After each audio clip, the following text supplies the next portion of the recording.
श्री गुरु चरण सरोज रज निज मन मुकुर सुधारि। बरनौ रघुवर विमल जस जो दायक फल चारि। सियावर रामचंद्र की जय। कल के एपिसोड में भरत ने निर्णय लिया कि प्रातःकाल होते ही प्रभु के पास चित्रकूट में चला जाए।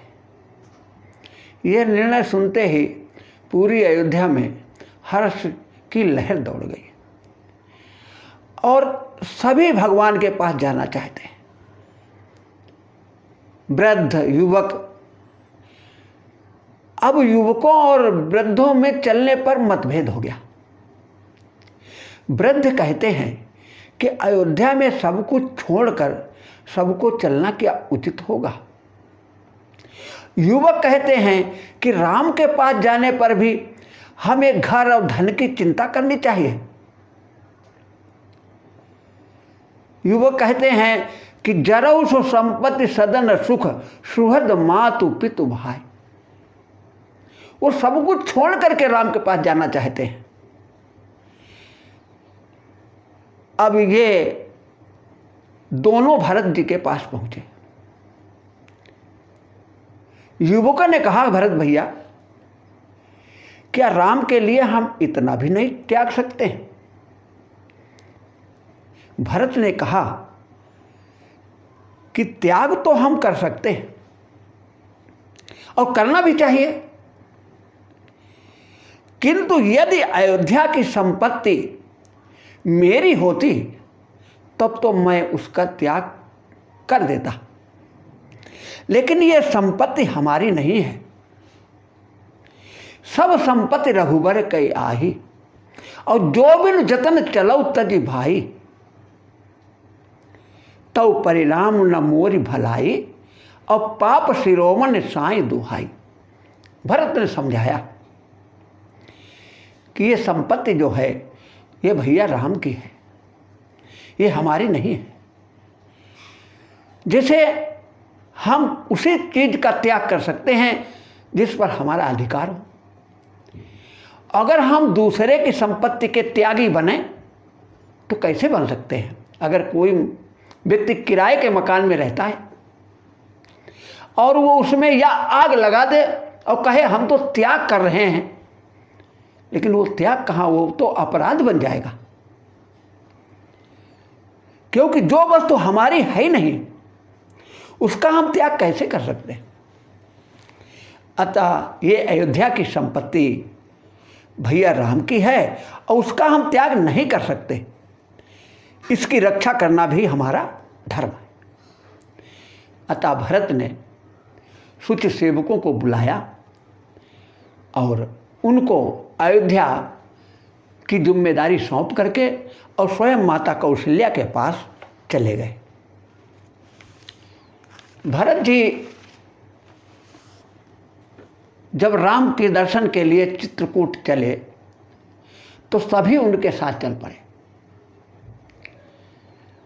भरत जी सबको राम से मिलाने जा रहे हैं। देखो, संत का स्वभाव है, जो सबको साथ लेकर चले वह संत, या जिसके साथ सब चले वह संत, और जिस पर कोई कोई चले वह पंथ। वे सभी लोग भरत के साथ जो जा रहे हैं वे सब अलग अलग साधनों से जा रहे हैं। कोई हाथी पर, कोई घोड़े पर, कोई रथ की सवारी पर, कोई पालकी पर और कुछ पैदल ही जा रहे हैं।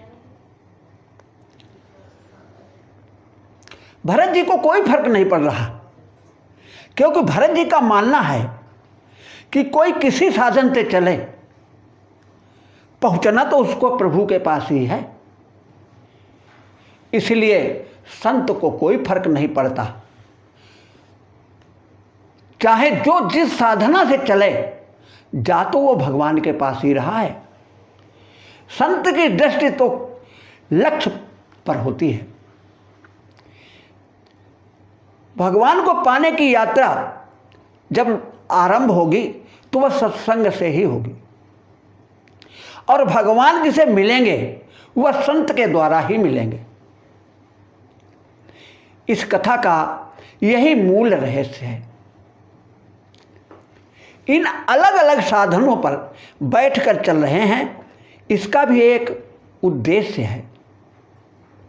क्या उद्देश्य है? कि हाथी पर बैठकर चलना क्या है? हाथी पर बैठने वाले ये ज्ञानी जन हैं, क्योंकि हाथी की दृष्टि सूक्ष्म होती है और सिर बड़ा होता है। सिर माने विचार, तो सूक्ष्म दृष्टि वालों के विचार बड़े होते हैं। अतः जो हाथी की सवारी पर जा रहे हैं वो ज्ञानी जन हैं, क्योंकि हाथी ज्ञान का रूप है और उस पर बैठकर जाने वाले वो ज्ञानी हैं। जो अपने आप की खोज में लगा है वह ज्ञानी है। दूसरे लोग वे हैं जो घोड़े पर बैठकर जा रहे हैं, ये योगी लोग हैं। घोड़ों के कारण ही रथ आगे बढ़ता है और हमारी इंद्रियां ही घोड़े हैं। इंद्रियों के सहारे हमारा मनोरथ आगे बढ़ता है। जैसे यदि हमारा मन आंख की सवारी करेगा तो वो रूपनगर पहुंचेगा, कान की सवारी करेगा तो शब्द नगर पहुंचेगा, नाक की सवारी करेगा तो गंध नगर पहुंचेगा और त्वचा की सवारी करेगा तो स्पर्श नगर पहुंचेगा। अच्छा, तो ये सब जा कहाँ रहे हैं? भगवान से मिलने। अतः जो इंद्रियों पर मालिक बनकर बैठेगा, इंद्रियां उसे भगवान के पास पहुंचा देंगी। किंतु जिस पर इंद्रियां मालिक बनी गई उसको वो कहां पहुंचाएंगी, ये आप विचार कीजिए। देखिए, घोड़ों से दो लोग जुड़े होते हैं। एक वह जो घोड़े की देखभाल करता है, उसको हम सईस कहते हैं, और दूसरा वो जो घोड़े की सवारी करता है, उसे हम रईस कहते हैं। अब हमें देख लेना चाहिए, अगर इंद्रियां हमारे ढंग से चलती हैं तो हम इंद्रियों के स्वामी हैं, हम रईस हैं, और अगर इंद्रियां हमारे ढंग से नहीं चलती हैं, वो हमको अपने ढंग से चलाती हैं, तो हम सईस हैं। जिन महात्माओं ने अपनी इंद्रियों को वश में कर लिया है उनको हम स्वामी जी कहते हैं। तो जो इंद्रियों को वश में करने वाले हैं वो योगी जन हैं, वे घोड़े पर जा रहे हैं। देखिए, कार यदि हमें लक्ष्य तक पहुंचाने के लिए होती है, किंतु यदि हम चलाना न जाने तो एक्सीडेंट हो सकता है। ठीक इसी प्रकार यदि इंद्रियों पर लगाम लगाना आ गया तो हम भगवान तक अवश्य पहुंच जाएंगे। ये इंद्रियों की कार हमें सरकार तक पहुंचा देती है। अब तीसरे प्रकार के लोग हैं रथ पर बैठकर जाने वाले, ये धर्मात्मा है। धर्मात्मा लोग, इनके विचार अलग होते हैं। इनके विचार, ये तो धर्मा तत्व जया, परहित सरिस धर्म नहीं भाई, धर्म न दूसर सत्य समाना, अहिंसा परमो धर्मा। ये चारों वर्णों के हिसाब से चलते हैं। भगवान ने लंका के युद्ध में विभीषण को धर्म रथ का ज्ञान दिया। भगवान ने कहा कि विभीषण, जिसके पास धर्म रथ होता है उसकी विजय निश्चित है। क्यों? कि सौरज धीरज तेहि रथ चाका, सत्यशील दृढ़ ध्वजा पताका। कहले सौरज और धैर्य, सौरज माने शौर्य, शौर्य और धैर्य, ये दो इस रथ के पहिए। अब हमें इस रामायण में अगर हम देखें, रामचरितमानस में, तो हमको शौर्य और धैर्य दो व्यक्तियों में दिखाई देता है। दो पात्र ऐसे हैं जिनमें ये दोनों चीजें दिखाई देती हैं। एक पात्र हमारे जटायु जी हैं। जटायु ने रावण के बल को जान लिया था कि रावण बलवान है और उसके साथ हम जीत नहीं सकेंगे, लेकिन फिर भी अपने शौर्य से वो उससे भिड़ गए। लेकिन जब रावण मूर्छित हो जाता है, तब ऐसी अवस्था में जटायु उस पर वार नहीं करते हैं। यह धैर्य का परिचय है।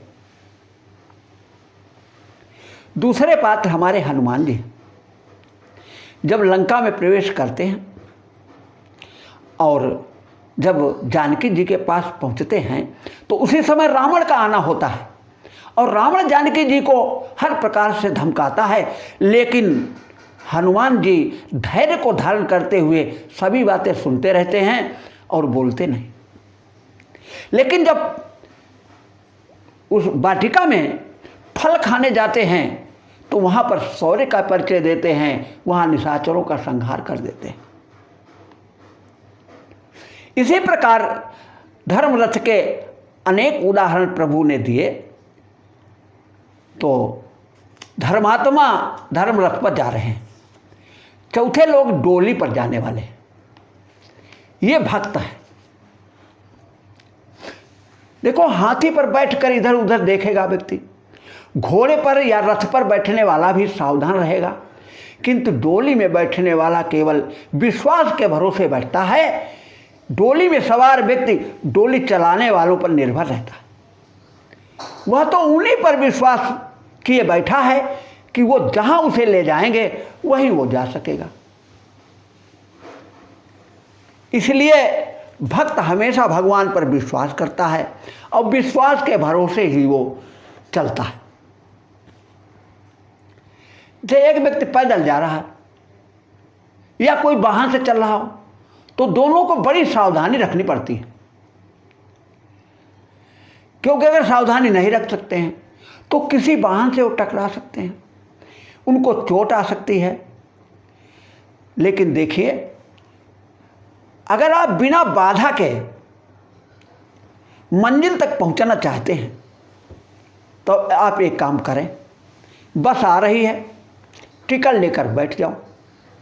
अब आपकी कोई जिम्मेदारी नहीं है। अब वो जो ड्राइवर बस चला रहा है उसकी पूरी जिम्मेदारी है, वो तुमको मंजिल तक पहुंचाएगा। तो जितनी भी साधना हैं उनमें कुछ न कुछ सावधानी रखनी ही पड़ती है। शरणागत की गाड़ी में अगर आप श्रद्धा का टिकट लेकर के और विश्वास की सीट पर बैठ जाएं, तो भगवान तक आप अवश्य पहुंच जाएंगे, केवल आप सीट ना छोड़ें। अतः भक्ति की डोली पर बैठो तो विश्वास रखो, विश्वास ही प्रभु तक ले जाएगा। भरत जी काहे से जा रहे हैं?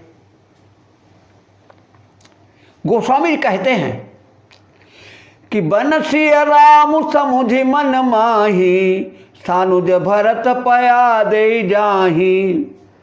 भरत ने राम लक्ष्मण को, सीता को वन में समझ करके ये सोचा कि प्रभु तो पैदल ही वहाँ वन में घूम रहे हैं, तो हमको भी पैदल ही जाना चाहिए। इसलिए भाई शत्रुघ्न के साथ भरत पैदल ही चल दिए।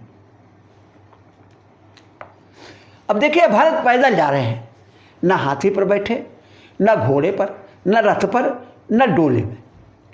ये पैदल वाले लोग कौन हैं?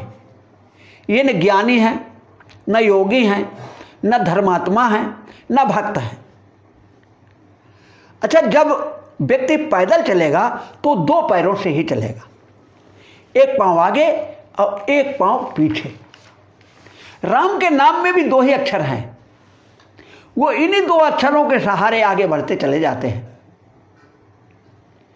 भरत जी पैदल जा रहे हैं, तो सेवकों ने भरत जी से कहा कि होई तात अश्वसवारा।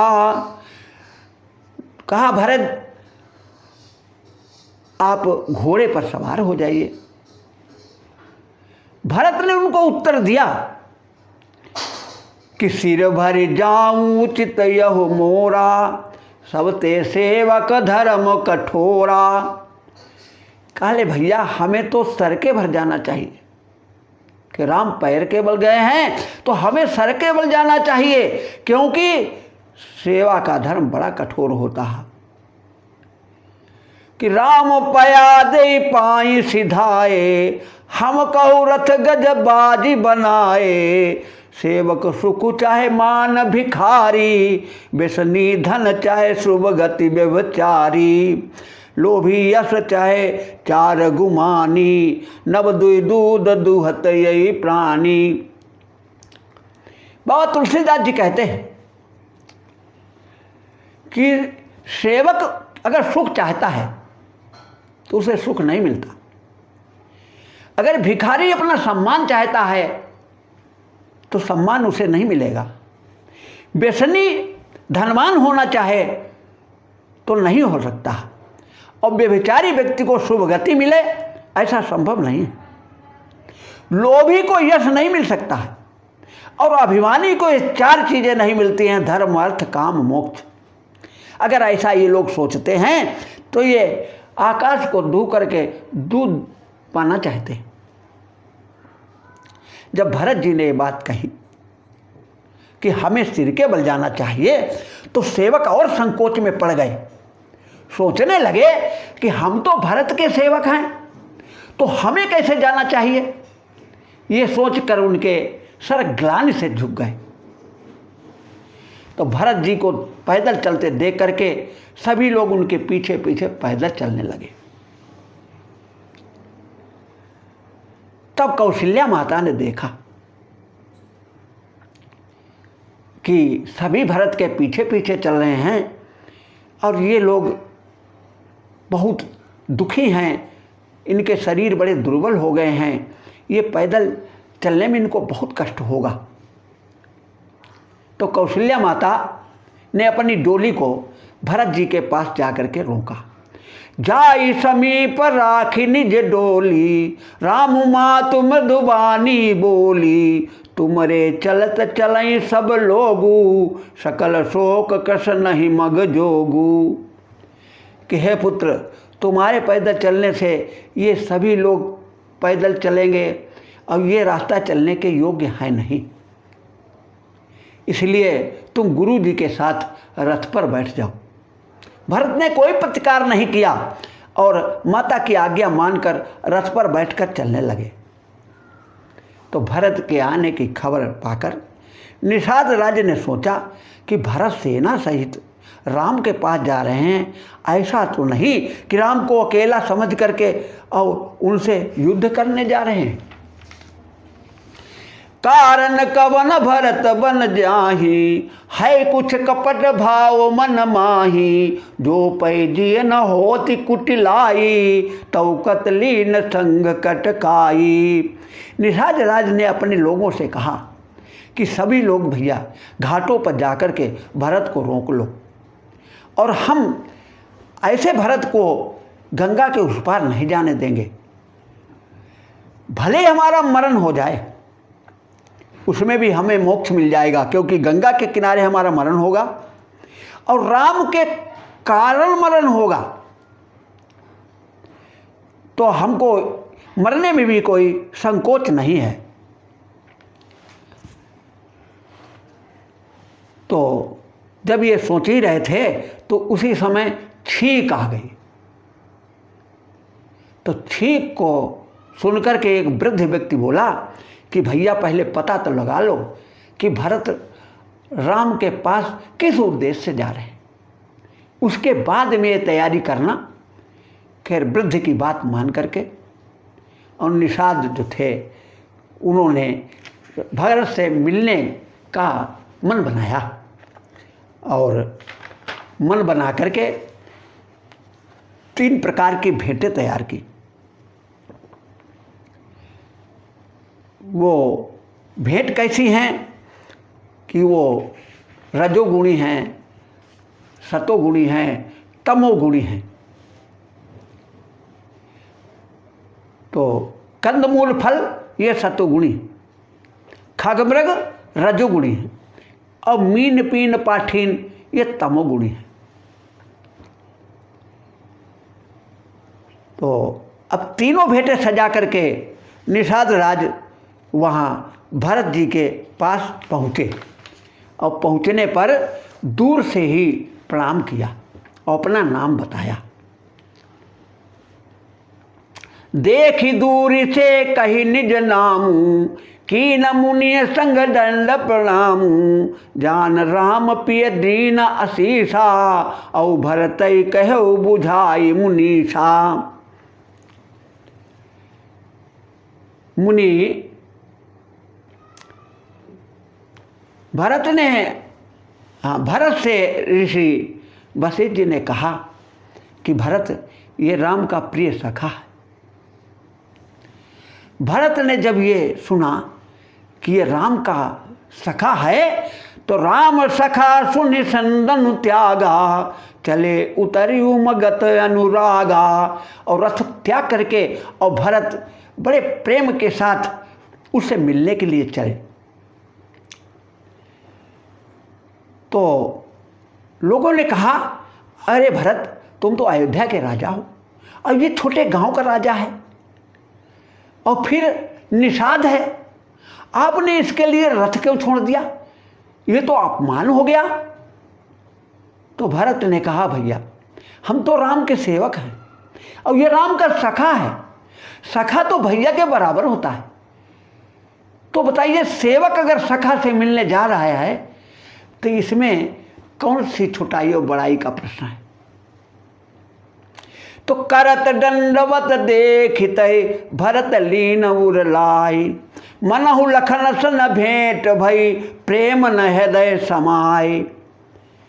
भरत ने जब निषाद राज को दंडवत करते देखा तो दौड़कर उनको अपने हृदय से लगा लिया, और भरत जी को ऐसा प्रतीत हुआ कि जैसे हम लखन भैया से मिल रहे हैं। अब इसके आगे का प्रकरण दूसरे एपिसोड में।